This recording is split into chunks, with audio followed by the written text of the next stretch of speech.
This is Zaid Malik from Delhi Metro Watch Islamabad.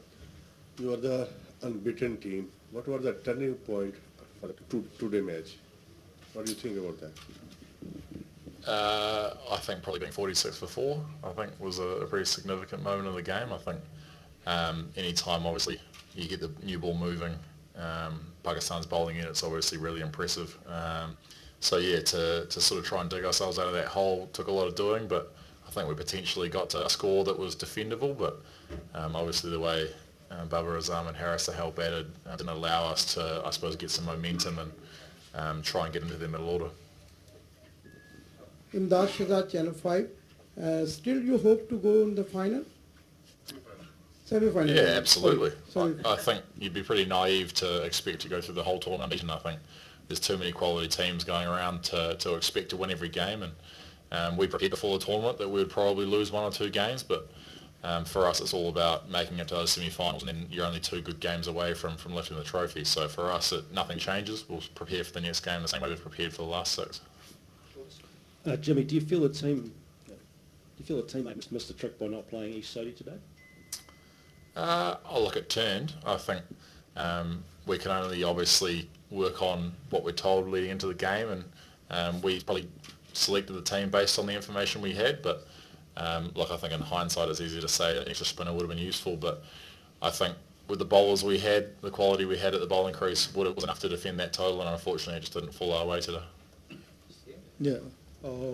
There's a new left-arm fast bowler in Pakistan, Shaheen Shah. How difficult was it to face him when the ball was moving around? Yeah, he's obviously a quality bowler, I think. He had a really good under-19 World Cup not too long ago, and he sort of kept taking good strides in the national team. And I think it's facing him is quite similar to facing Mustafiz from Bangladesh, the way the slower ball actually bounces at you. And I think on a deck like that today, obviously suited his style of bowling well, and he put us under a lot of pressure.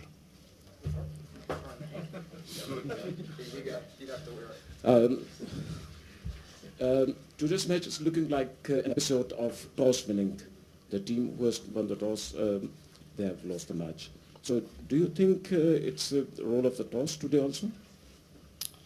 Well, if the team that loses the toss wins, it's probably pretty good for us. I don't think we've had a very good record with the toss over the last couple of years, but look, I don't even tend to watch the toss, to be fair, in the morning. I prepare for doing whatever we're doing. As an all-rounder, you're generally in the game either way, so for me it's all about preparing the best I can in the morning and doing whatever we're doing. There was a lot of talk about Babar Azam not having fulfilled his potential.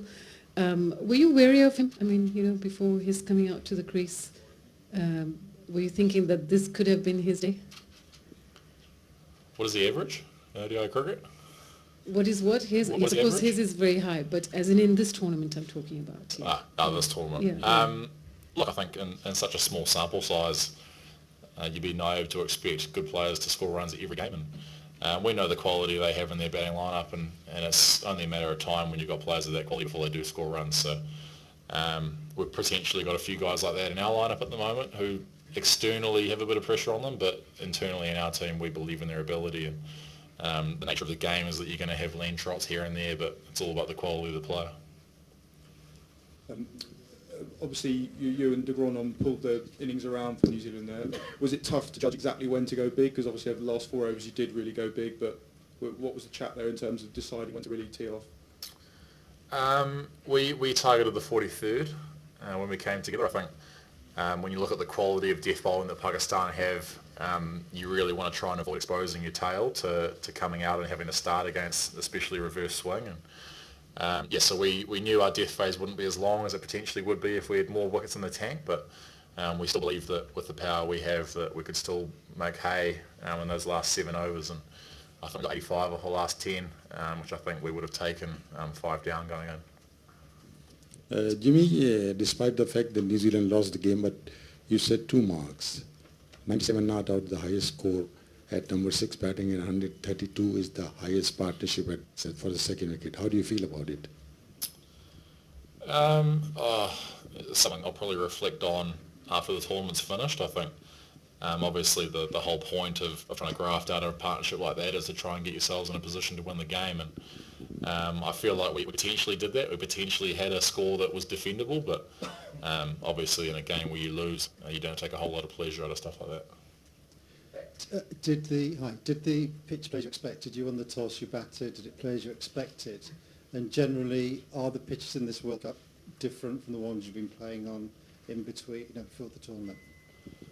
I don't really expect anything going to play on any pitch. I think that's all about, I suppose, being a number 6 batsman is your adaptability, and I think the beauty of it is that you do get to see 4 or 5 guys try and have a bat on it before you go out and have to do it yourself. So it obviously looked pretty difficult for the guys at the top of the order. So for me, it was all about trying to obviously generate a partnership, trying to absorb some of that pressure, and then get to the back end of the game where you can try and, I suppose, put that pressure back on the bowlers. And potentially the wicket was not as good as we were told it was going to be, but you just got to deal with that.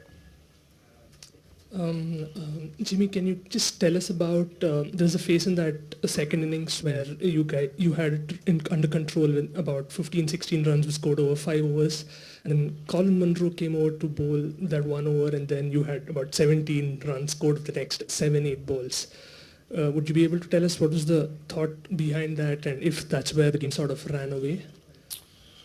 Well, I was a deep backward square leg, so I can't tell you the thinking that was going through, but obviously the wicket was slow. It was tough to time slower bowlers, and Manners has the ability to bowl sort of knuckle balls and slower balls wicket to wicket, so I could see how that would be quite a challenging style of bowler to face. But I think the nature of having a total of that amount on the board is that you will have periods where you're building pressure, but it's a case of, is there going to be a wicket or is there going to be a release of pressure, because it's not going to go on forever. So we obviously saw a chance to get a wicket in that period. It didn't happen, but I don't know what we'd do in hindsight. Jimmy, what do you say to Martin and Colin at the top of the order at the moment, because they do seem to be going through quite a tough patch? I don't say anything to them. I think, look, they're quality players. They both play very differently to how I play. I don't really have a whole lot of knowledge when it comes to opening the batting. I've done it very rarely. So I think they're quality players. Guys go through lean trots. It's the nature of the game, and I think we'll have a lot of, I suppose, time to work hard preparing for the next game, and we'll prepare the same way we do for every other game. And we're basically in a situation now where it's 1 win from 2, and we'll be in the semi-finals, which is obviously our goal at the start of the tournament. Jimmy, I know you have said that you would rather score a 5 in a winning cause than 90 in a losing cause, but just for this innings, the length of the innings, you batted through almost through the innings, saw the team through the crisis, and gave yourself a total that you could fight with. That must be pleasing. I'm pretty tired now. That's my sort of emotions at the moment. I think, obviously I suppose there's external noise about whether you have the ability to guide an innings like that, and I sort of have belief in my own ability that I have the ability to come out at 40 for 4 and guide a team to 200 plus, and also the ability to come out at 310 for 3 with 2 overs to go. So it's just about putting it out there, I suppose, and having belief in your own processes. And obviously we had a large period of time where we had to soak up pressure. That was the nature of the wicket and the nature of the bowling attack, but we certainly had belief that we could get through that hard period, then we'd be able to score some runs at the back end, which is what ended up happening. Jimmy, just next match, obviously a big derby against Australia. How do you go about shaking this off and preparing for Mitchell, Stark and company steaming in at Lords?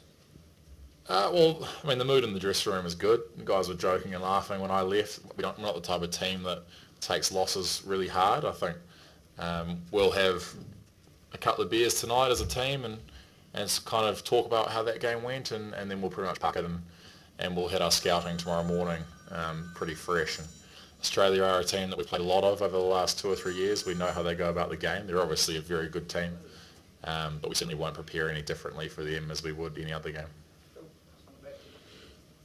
Jim, you've got a nice easy run in against Australia and England. Would it be fair to say that you're in a better position than England at the moment to qualify for the semi-finals? Would you rather be in your position than this? Well, we have more points. I think that's probably what you want in a league scenario. I think, look, as I mentioned before, we don't spend any time paying any attention to how other teams are going or how they prepare. I think for us it's all about looking after our own backyard, and we've obviously been playing really good cricket over the tournament so far. Today was a bit of a blip, but it certainly won't change the way we prepare for the last two games.